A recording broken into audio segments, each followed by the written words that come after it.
If you have been listening to this podcast for a while, then you'd have heard us cover topics like AI and podcasting, both from a revenue growth perspective. But what could happen if we combine the two? How can leveraging AI driven podcast production transform your existing content into a powerful revenue generating asset? And what unique advantages does this approach offer that traditional methods may overlook?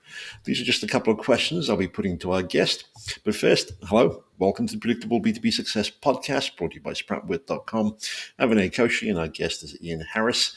Now, Ian, you head up Pulse Podcasts, which I believe is a podcast creation service that helps businesses turn their written content, like blog posts and news articles, into beautiful podcasts. In fact, your platform, I believe, writes scripts, records voices, mixes audio to create engaging content for audiences. I'm curious because I believe by training you're an engineer. So I'm That's curious right. Yeah. as to the journey that took you from being an engineer or training as an engineer to creating something like Pulse Podcasts. Vinay, great to be on the program. Thank you very much for having me. Pleasure. It's been an interesting journey. I think I started my podcasting journey many years ago when podcasts were first starting out. So back in the early 2000s, when I started a podcast called the On the Couch podcast, which was Mm. about what was happening in the broadcast industry. And it was a fun process. I was broadly involved in an engineering organization and doing marketing in a kind of brand awareness sense for the organization, or at least involved with that. And it was a fun exercise in talking about what was happening in the news in terms of broadcast technology and talking about it with a colleague. And the process, as I know many of your listeners will know, was a long and complicated one. You write lots of research, you do lots of research, you write a script, you work it through with your colleague, you spend time recording. And then afterwards, I would be responsible for making sure that the audio sounded good, which means editing all the bits and pieces out when we're talking like this and trying to string sentences together. It's very hard, in fact, to speak off the cuff. It's a very unique skill, very learned skill, I think. And so being able to turn some ramblings of a couple of normal people into something that sounds good takes time editing.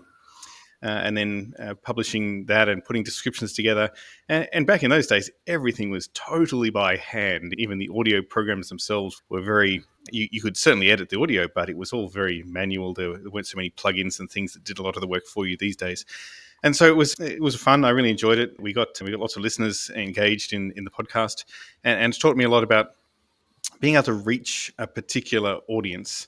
And so recently, when things have changed in terms of technology, it inspired me to start doing something again with podcasting, but with a slightly different bent. So I've been involved in podcasts for many years now, but recently the opportunity has arisen that allows us to reach different audiences than we probably would have been able to do previously. So if you're in a big organization, you have a big company that wants to put out a podcast on a particular topic, we can help you. Mhm. Lots of companies can help you do that. And even if you want to do it entirely yourself and hire the right people, it's still an exercise that is really relatively expensive. And so for a particular niche audience, it's very difficult to justify that return on investment. You still have to write a script or at least have a lot of talking points.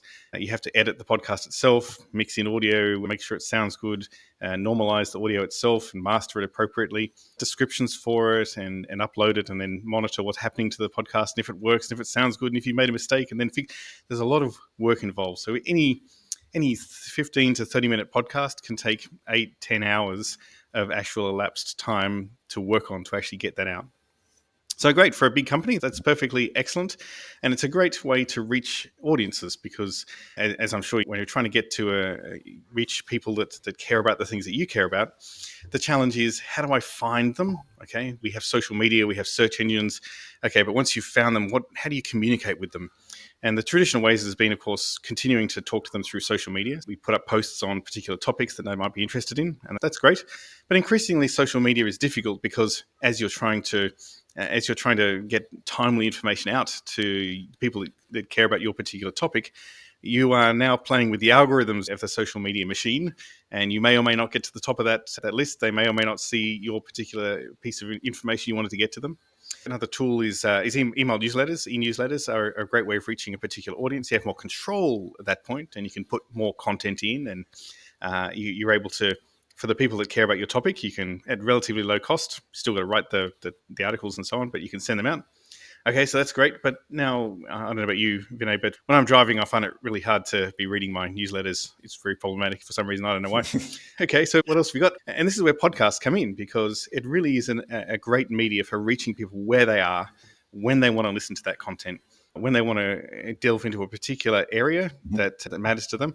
And this is what we found with podcasts, is that for any topic that you care about, there is probably a podcast or a podcast community that is interested in what you have to say.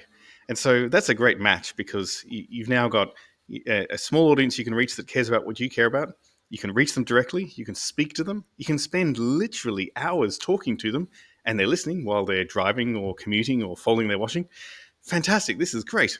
The problem is that for any of this work to make sense economically, it really has to be efficient, or you have to reach a large audience. At least that's been the case up till now. So for a large audience, great, fantastic, worth the time and effort, reaching millions of people, and you're spending a lot of money on producing it, fantastic. But if you have a small audience, like 100 people or 1,000 people or 10 people, how can you? It's really hard to justify spending 10 or 15 hours putting together something every week. And what we've learned about podcasts is the relentlessness of podcasts is something that really matters. It's one thing to put out a couple of episodes, and if you're following podcasting groups on Reddit, for example, everyone's very excited about their first or second episode, and it's great, it's fantastic. But the problem is that once you've got your first couple of episodes out, you need to put the third episode out and the fourth. And the statistics show that most podcasts don't actually make it to the 12 episode mark. And so if you can get past 12, you're on a good run there. You've got something substantial, something and that continuous refreshing of that audio content is what makes people come back to that podcast. They know they can come back. They know that they might have missed out a few episodes for a few weeks, and they come back into it, and they know there's something fresh and new there. That's what keeps them coming back. And so that relentlessness matters as well. Okay, so how do we conquer all this? We're now at a point where we can use AI engines to take a lot of the workload off the humans who are still involved in the process, in order to make podcasts that are a much more efficient and cost-effective way of reaching them. Now, we've had text-to-speech engines of some form or another for many years, but if you've listened to any of them for more than a simple announcement or some sort of little bit of information, they really sound terrible, because when we as humans expect a sort of a very specific cadence of how we talk over sentences, over paragraphs, it needs to sound natural. And that helps, for some reason, it helps our minds stay engaged. If you speak the same sentence with the same cadence, the same way again and again, we switch off. We actually literally switch off listening, because effectively we've heard it all before. And so up till now, we haven't had voices that sounded any good at all. So we need a good voice.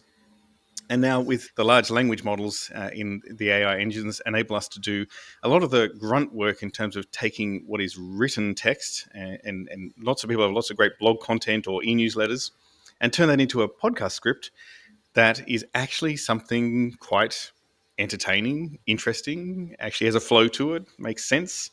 So now we have all the pieces. Now we have the ability to take an e-newsletter that you're already writing, or blog content, and we can turn that into a podcast script that we do several revisions of to make sure it sounds good and has the right flow and makes sense. And then we can take that podcast script and turn it into an audio recording that sounds really quite amazing. It really does sound quite natural, and I hesitate to say, even quite funny at times. We have a few podcasts we do that. We have one in Sydney here called Wake Up Sydney. And every morning we go out and grab the weather, we grab the transport information off our Transport New South Wales, and we grab the condition of the roads as well. And then we turn it into a funny radio-style podcast that's about 3 minutes long every morning. And you can get it on Alexa, or you can get it on any podcast app. And we've worked on the scripts long enough now and hard enough now that we've actually made this kind of character that has a sense of humor. It's quite funny. I often actually laugh at it because it's genuinely surprisingly funny. So we're at that point where we can actually generate something that is engaging and actually interesting. So it's a really interesting time for podcasts, Vinay. Brilliant. So the problem that Pulse Podcast is trying to address, is it just purely productivity related, or is there more to it than that? A large part of it is that, in as much as now we can produce a very good quality podcast for about a tenth of the price as what it would take previously. Okay. And so for those niches where you can't really justify all that time and effort, or for small businesses or small government agencies that don't have time to do it themselves, we can take over that process and produce something that is engaging and interesting and reaches an audience for a much lower cost at a quality point that was just not possible a few years ago. And So so it's a very exciting time to be able to do that and reach new audiences. So I can also imagine that it certainly addresses the need to be on air, so to speak. If you've got a script and you're able to generate AI voices that can present regularly and things of that nature.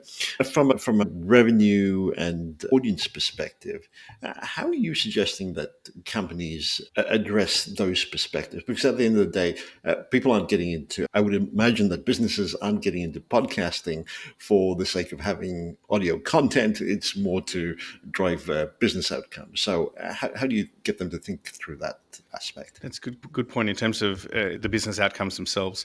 So there's a few key areas that this definitely helps in. So we do podcasts for some of the local councils in Australia. Mhm. And so they have a newsletter they put out similarly where they have events that are happening in the local community. They talk about what's going on that matters to people in terms of their daily life. And it's difficult to get this information out to as many people as possible in the most efficient way. And so many of them publish a physical, actual Mhm. paper newsletter as well that they distribute around town. And they produce an e-newsletter that people can sign up for and be part of. So that awareness and being able to get information across to people in a timely fashion is a great outcome for those podcasts. For other companies, there's a sense that being an expert in your industry enables you to reach people and make you top of mind when you're considering what to do next in terms of your business. So there's an insurance technology company. I didn't know there was so much technology involved in insurance, but this is in fact the whole thing. Again, it speaks to that niche of there is industries that only speak to the people that care about that particular thing. So insurance technology, they produce a daily newsletter, in fact, and they spend a lot of time and effort collecting all the industry news about insurance technology, and they publish that every day. And it's a very popular newsletter in the insurance tech industry. It's got all the news. But the challenge for that particular newsletter is that it's really difficult to take in everything that's happening. There's a lot of activity going on, a lot of changes.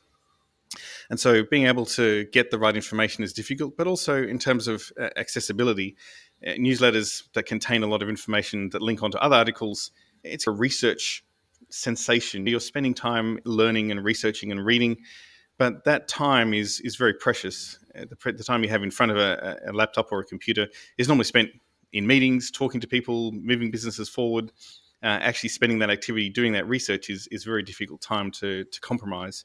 And so being able to push that out and make that same information that they have in an accessible form means that now they can reach their audience in a new way, whatever they're doing elsewhere in their day.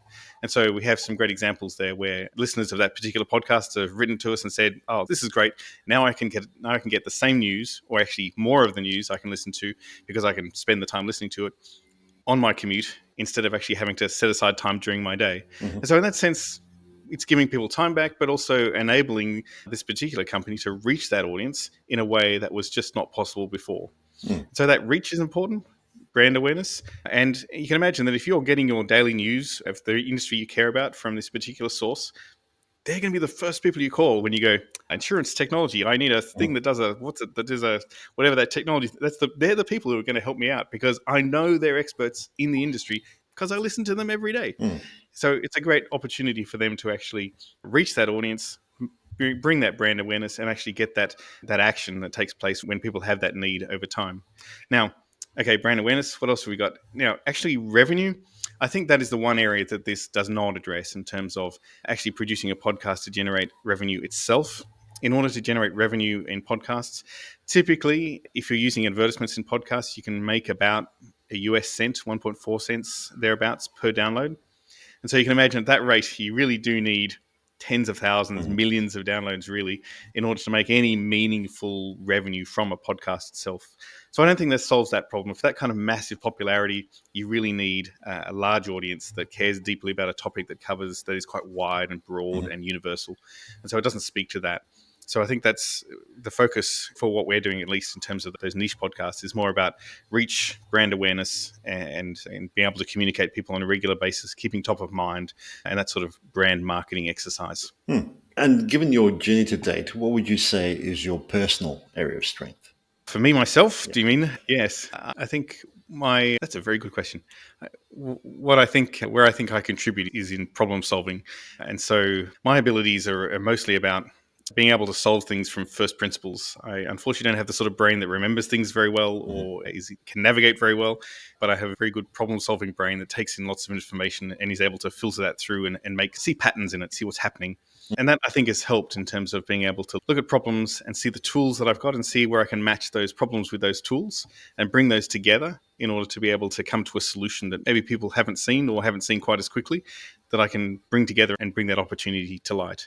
And so I think, yeah, that's probably there's being able to analyze that information. And I don't think it's something my brain does deliberately, like I've trained it or I have particular, it just seems to be the way it works in terms Mhm. of the more information I have, the more I can see those patterns somehow and what's going on. Sure. And in that area of strength, what would you say is something that businesses don't know? I think when you're looking at solving problems, we tend to have blinkers on in terms of where we're looking. And so as we're going through our business experience, we're trying to grow our business, we're trying to reach our audience, we're trying to persuade them to buy our product or use our service.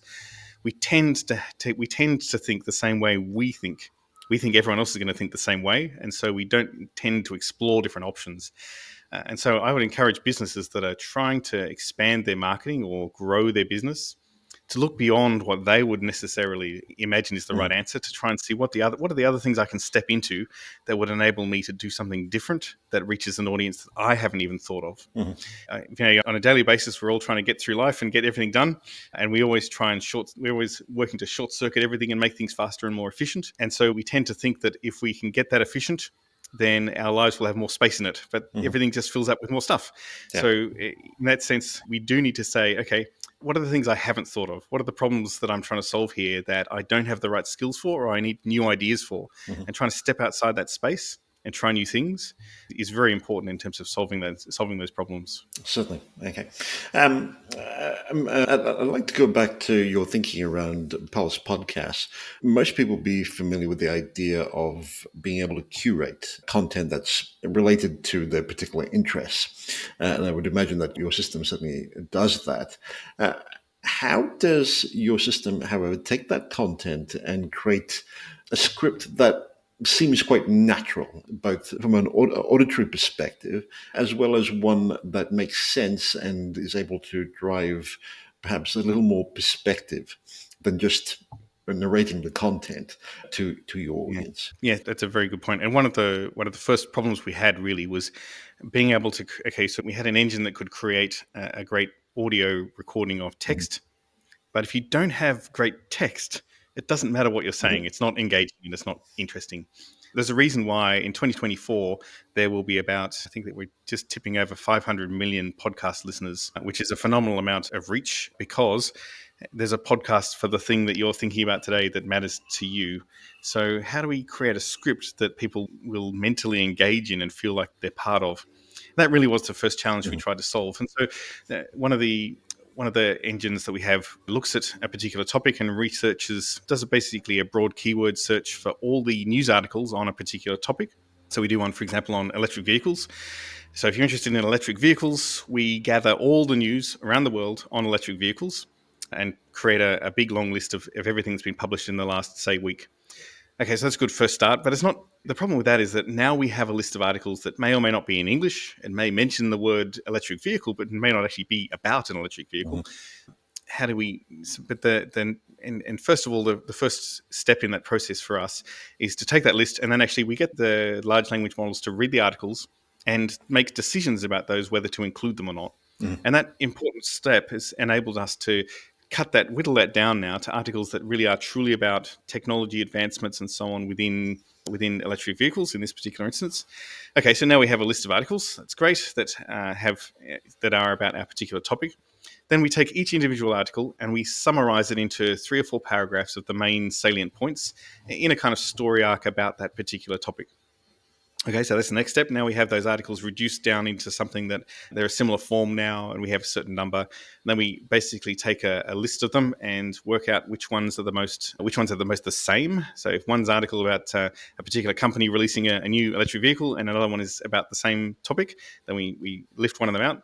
And so now we've culled it down another step further. Now, okay, we've got a bunch of articles. Great. Now we take each of those articles and we get it to write a script that covers all the topics that are pulled out of those particular articles into a single script. So now we have something that resembles a script that we can actually speak about. And again, we need to recognize that when we speak, it's very different to how we read things. And so the text we read on a page, if we actually read it out, it would sound weird. We speak very differently to that. And so we want a spoken text. So now we take that particular text, which is broadly a nice, big, interesting article about all the changes and things that are happening in electric vehicles, and we turn that into an audio script that actually makes sense from a story arc. We pull out of pieces and actually make sure that the links make sense between the different articles and how they hang together. We reorder them if they don't make sense. And then we add an intro and an outro to the either end of it so that we introduce the podcast itself. Then we go into the main articles and then we summarize and conclude at the end. And now finally, after all these steps, we have something that resembles an actual podcast script. And humans do this all the time, of course. This is what we do. This is what our brains are great at. But it takes us many hours to do that. If I was to do that and sit down and do that for these articles, it would take me probably a couple of days to come together with a great. It would be great. It would be great if I was good at this as a content writer. I'd come up with a great script. But now we can do that effort without having to engage a content writer. Now we can do that directly from those articles, or in another instance, we take the newsletter itself and do the same sort of exercise. And now we have something that resembles a much more nuanced arc of a story that covers that particular events that are happening. It's strung together. It makes sense. The intro and the outro linked to the articles themselves. And that linkage throughout those articles means that as you're listening to it, it feels like you're being told a story. It feels much more connected and engaging. So it's not one thing and then reading another thing. It's actually a bit of a story more. And that arc, the arc of a story within a particular episode, really helps to feed that engagement when you're listening, because our minds are always thinking about anticipating things that are coming up and linking things with what happened before. And that linkage, those connections, make us want to listen more and want to hear what's happened next. And so that's one of the first things we had to solve with producing scripts that actually resulted in much better quality audio, because you really feel like you're engaged and listening in what's happening. Would you say that in developing these scripts for a particular theme, be it electric vehicles or sales or whatever have you, that you're almost developing a sub LLM that's very focused on a particular niche? That's very true. Yes. So it is a very pinpointed, targeted set of instructions and text vectors that enable us to pull that together and give us something that is very specific to that particular niche. And so we've now got to a point where, and it really does get down to particular word choices.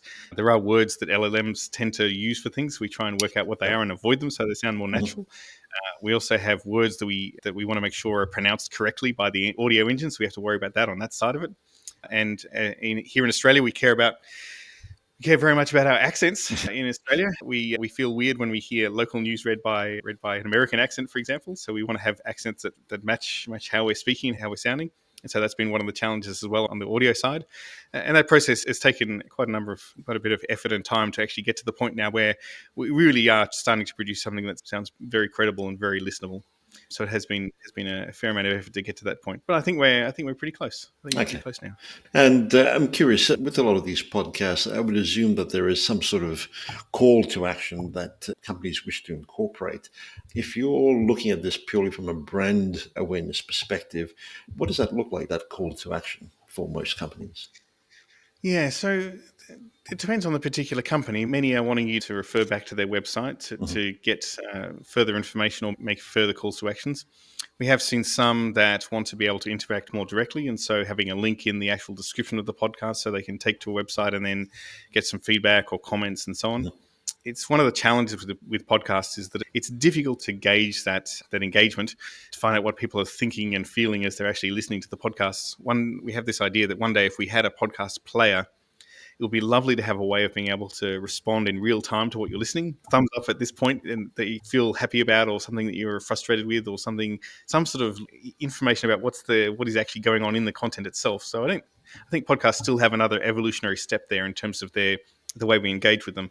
Right now, it is fairly simple. There's either call outs in the podcast to actually go and do something, go to a website or a social media page, for example.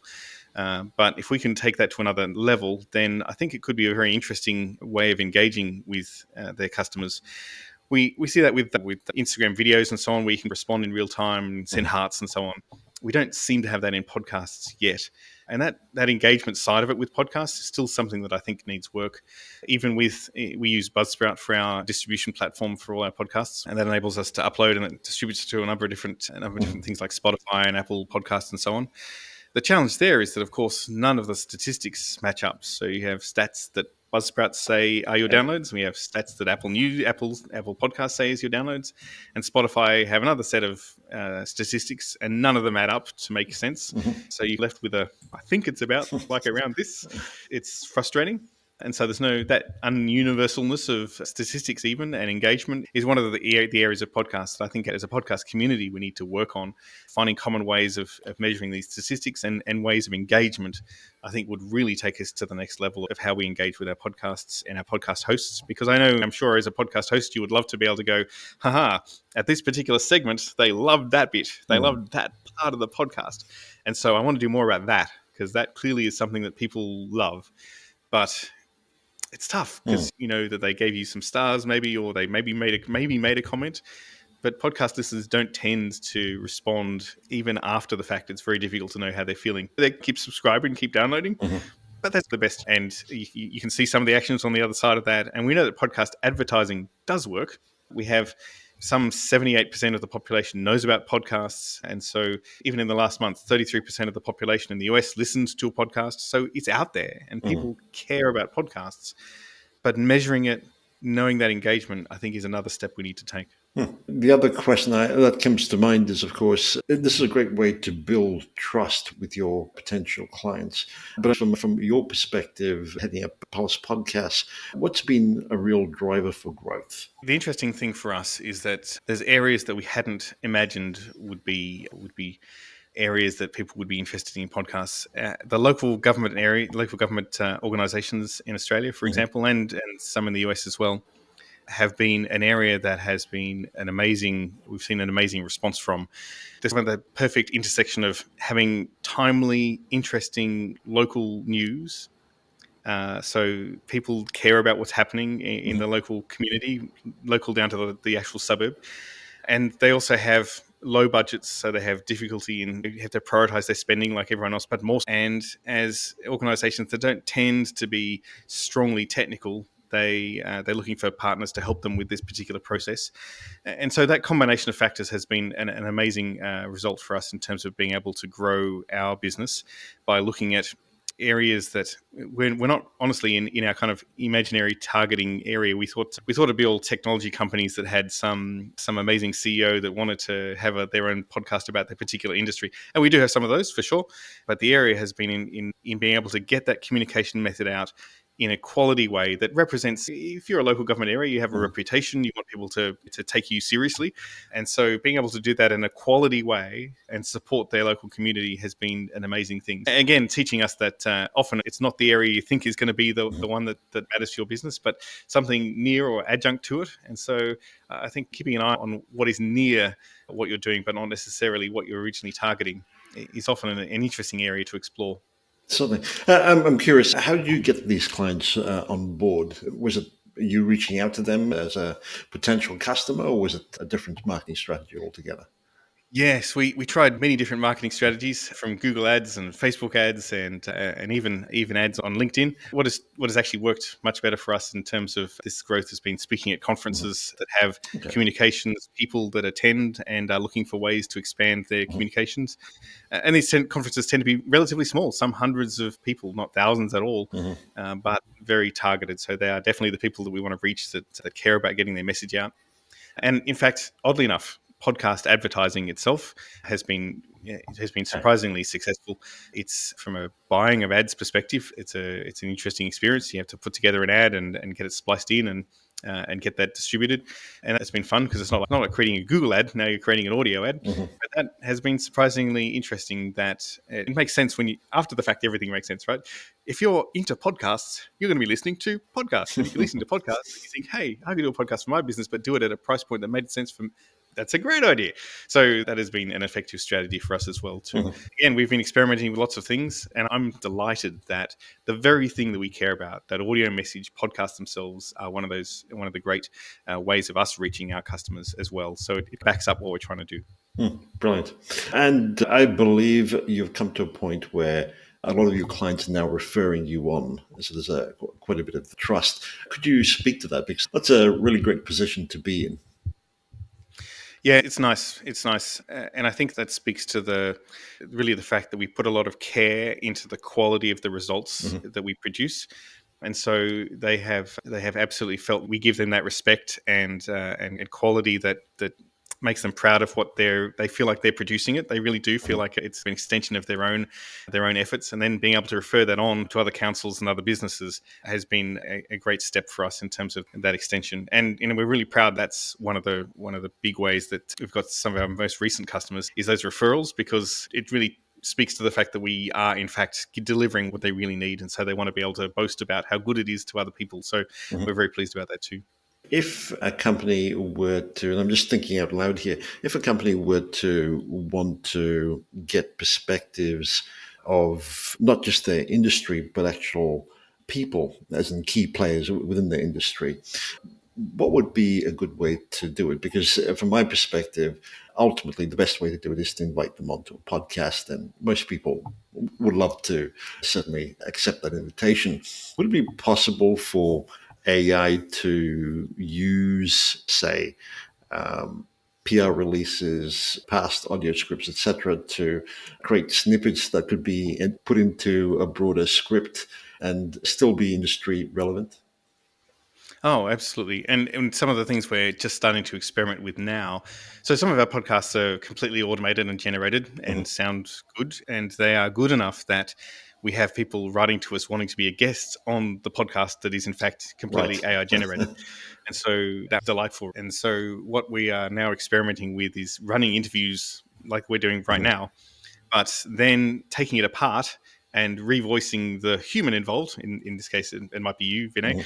and revoicing that with the AI voice that normally does the podcast, and Mhm. hence producing a kind of conglomeration of human and AI talking to Right. themselves, talking to each other. And so the results are not quite there yet, so we're still experimenting, but Mhm. eventually we hope to be able to incorporate some of this new way of interacting between humans and AI.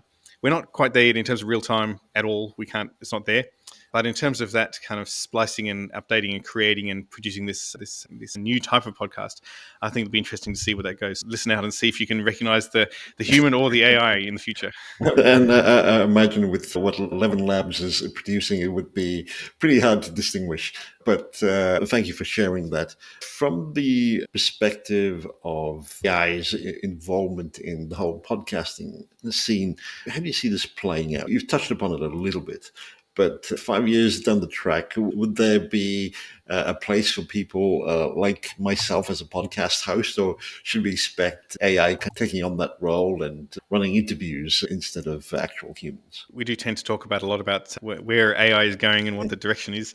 I think what we found is that there's some sense that we still want to be in control as humans. Yeah. And so for news and kind of broad summary and information, AI does a great job.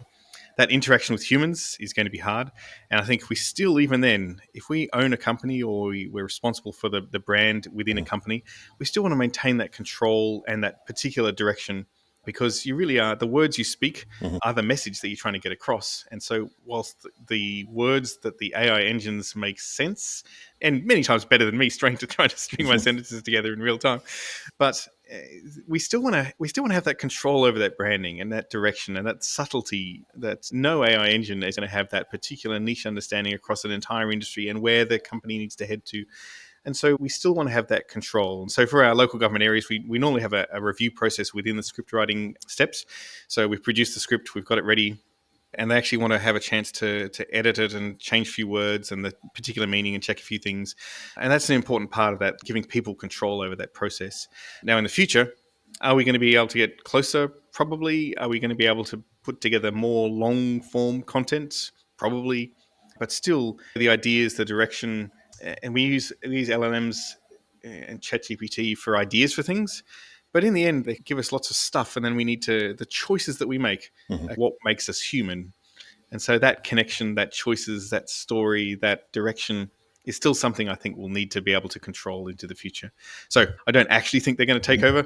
I think it would be, I like the idea of it, that everything's sorted out for me and anticipated and organized for me. But I think us humans still need to be involved. And we've touched upon creating podcasts. I'm curious, how are companies responding to podcasts, not just in terms of their content strategy, but perhaps their overall marketing as well? It's one thing to have a piece that speaks to the brand awareness side of things, but overall, how does this fit in? Because at the end of the day, from a business point of view, you want leads coming in order to eventually create revenue.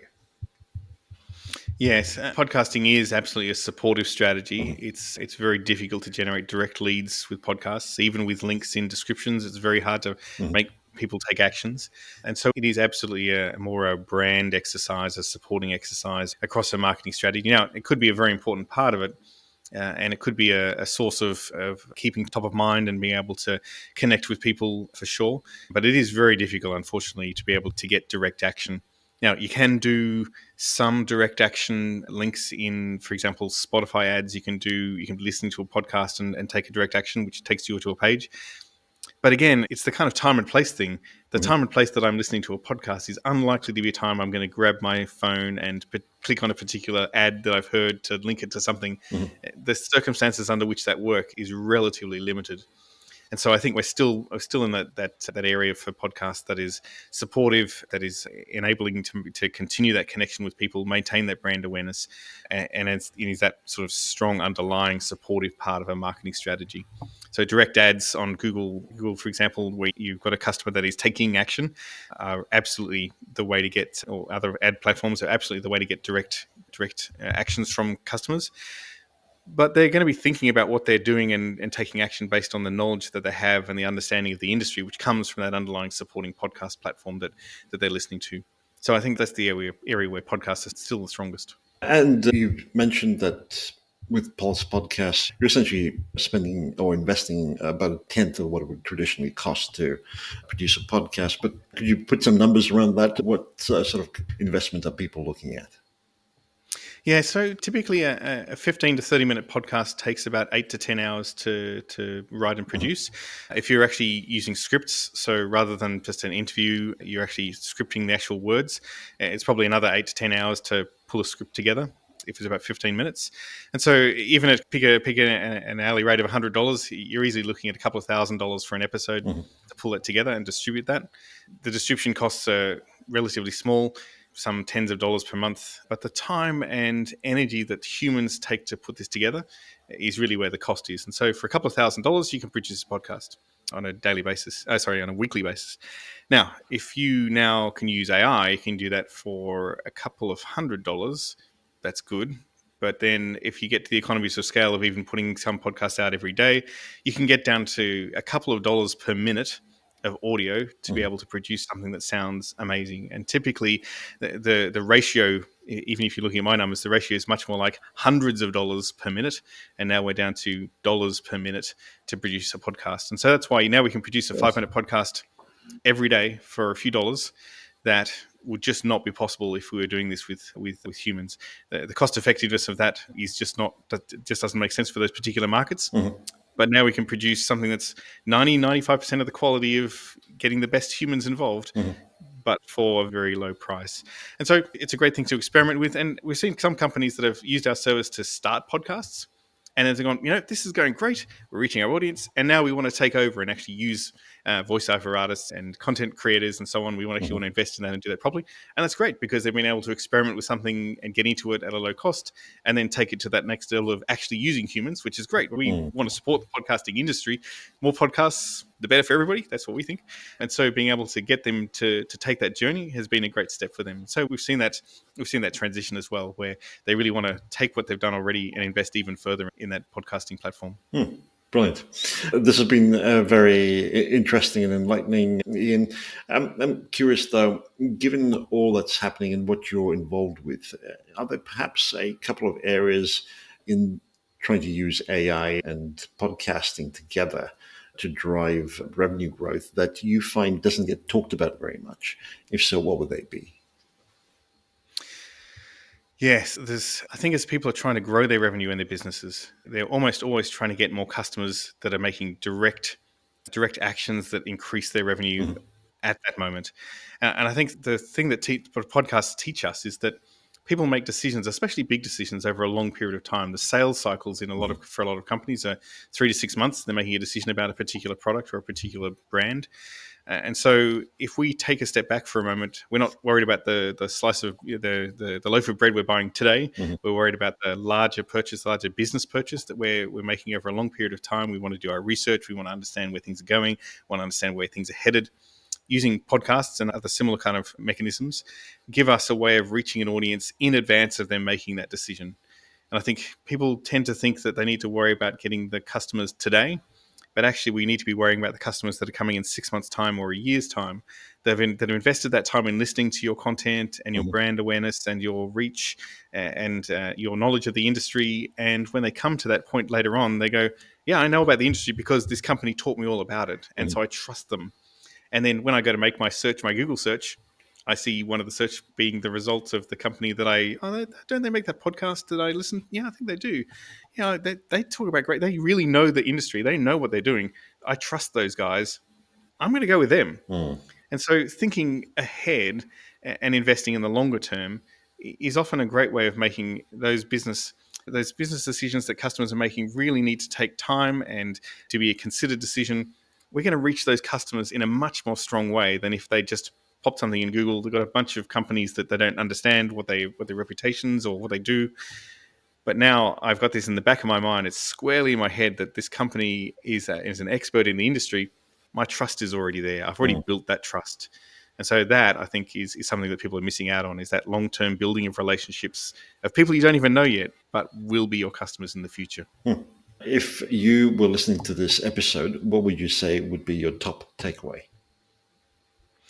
Look, there's new technology coming out. It's worth exploring new things. It's worth trying new things. You'd be surprised at what you can do now with connecting a lot of different really great things together. And experimenting with new marketing techniques is a great way of just engaging your customers, getting some more enthusiasm in your marketing department, exploring new ideas and trying new things. It's always a great way of making sure that your company is investing in the future and not just worrying about today's problems. And so I think that's the key message. Great technology coming up now, Mhm. great opportunities, great ways of experimenting cheaply and giving you new audiences and new ways of exploring ways of getting your customers. We're in a great time for marketing for sure. And if listeners are curious, want to find out more or connect with you, where would you recommend they head to? We have a little website. It's www.pulsepodcasts.com. Pop in and see some of our sample showcase podcasts and have a listen.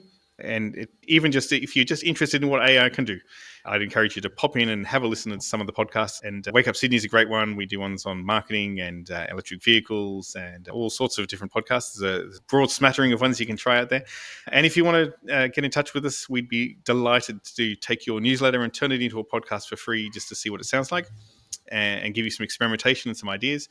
Or if you want to make a podcast and you want some advice on how to start a podcast, we often advise companies on how to start and get going because we want to build the industry. We think it's a great thing to support everyone that's doing podcasts. And it's why we love being on your show, because as a podcast host, you are representing the industry when we're talking about podcasting. And so it's Mhm. great to be on here and it's great to be able to talk about podcasting. And we want to be able to make sure that everyone can get their message out and communicate to the audience that they care about. LinkedIn, is that the social media platform of choice or is it something else? No, we're actually surprisingly good on Facebook. So if Oh, you can find okay. us Pulse Podcast on Facebook, you can see a lot of our stuff there. Interestingly enough, LinkedIn doesn't tend to work very well for us because it tends to be much more Okay. corporate and high end. So people who are listening to podcasts and engaging in social media, Right. Facebook seems to be the right place to go. Thank you so much for doing this, Ian. It was an absolute pleasure talking to you. We'll include links in the show notes. Thanks again. Thank you so much for having me. It's been a pleasure talking to you, Vinay.